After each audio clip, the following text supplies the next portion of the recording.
साथियों, किस्मत मेरी मुट्ठी में नामक वीडियो में आपका एक बार फिर से स्वागत है। साथियों, पिछले वीडियो में मैंने आपको स्वर विज्ञान से संबंधित कुछ जानकारी दी थी। उसके अंतर्गत मैंने आपको गर्भ से संबंधित भी जानकारी दी थी। तो गर्भ से संबंधित जो भी जानकारी है उसी से संबंधित आज एक वीडियो बना रहा हूं मैं, जो कि आपको और भी नॉलेज देगा।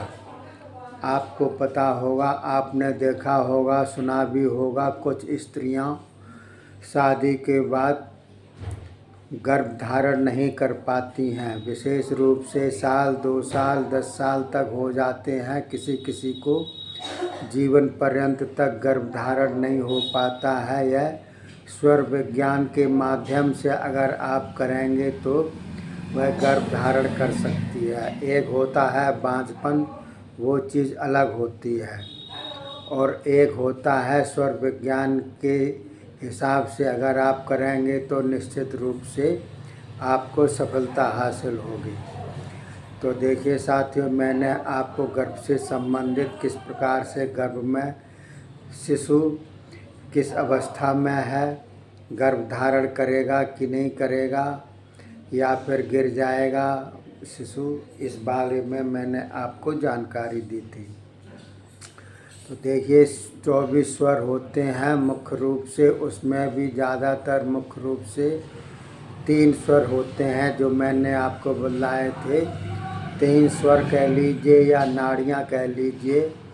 एक सूर्य नाड़ी होती है, एक चंद्र नाड़ी होती है, एक सुषुम्ना नाड़ी होती है।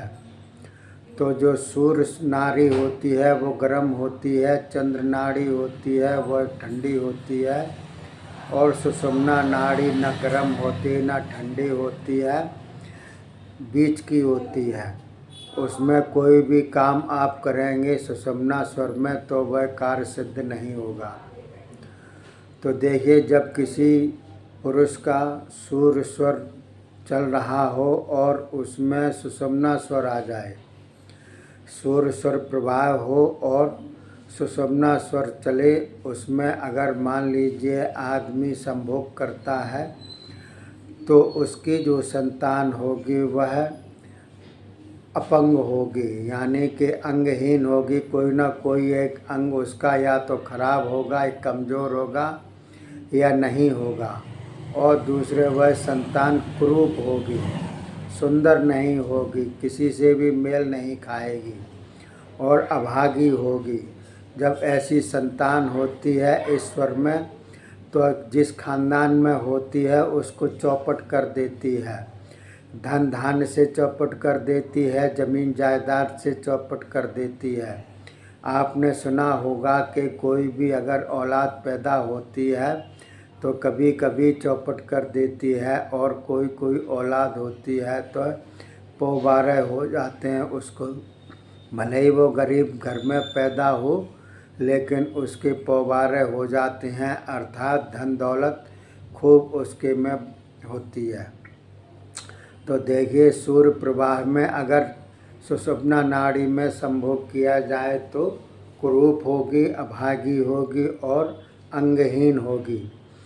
इसके अलावा अगर किसी पुरुष का सूर्य स्वर चल रहा हो और वो संभोग कर रहा हो, लेकिन वीरपात के समय अगर चंद्र स्वर चालू हो जाए तो गर्भ नहीं ठहरता है। अर्थात कभी भी आप देख लीजिएगा, साल, 2 साल, 10 साल, कभी भी अगर इस प्रकार की कंडीशन लगातार रहती है कि पुरुष का सूर्य स्वर चले संभोग समय और वीरपात के समय चंद्र स्वर चालू हो जाए, तो कभी भी गर्भ धारण नहीं करेगी स्त्री।